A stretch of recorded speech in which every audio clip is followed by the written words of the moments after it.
मी म्हणतो बाहेरचं सोडून द्या. ज्यांच्या घरात मुलं आहे ना, बापाचं मी बऱ्याच वेळा पाहिलेत, ते त्या मुलापुढे आम्हाला तक्रार करतात, मुलगा फार फालतू आहे आमचा. काय बापाची उद्गार आहे. मी म्हणलं तुमच्या पोटी जन्माला आलेत ते. काय बोलतो आपण. मुलाला कळत नाही, ठीक आहे. तुमची भाषा नीट ठेवा, तुमचं बोलणं नीट ठेवा, मुलाचा अपमान करू नका. आणि दुसरा शब्द सांगतो तुम्हाला, तो मुलगा त्याचं अस्तित्व घेऊन जन्माला आलेला आहे. तुमची गुलामी करण्याकरता आलं नाहीत.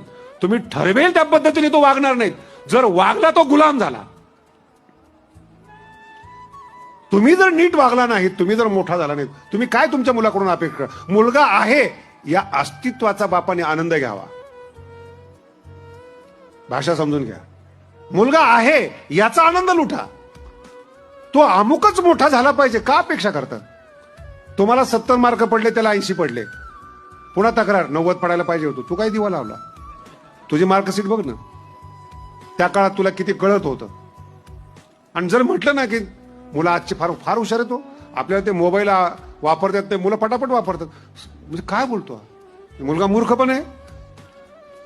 मुलाचं अस्तित्व स्वीकारा. तो जसा आहे तसा आहे, ईश्वराचा प्रसाद आहे. त्याला गुलाम करू नका, त्याला बळजबरी करू नका.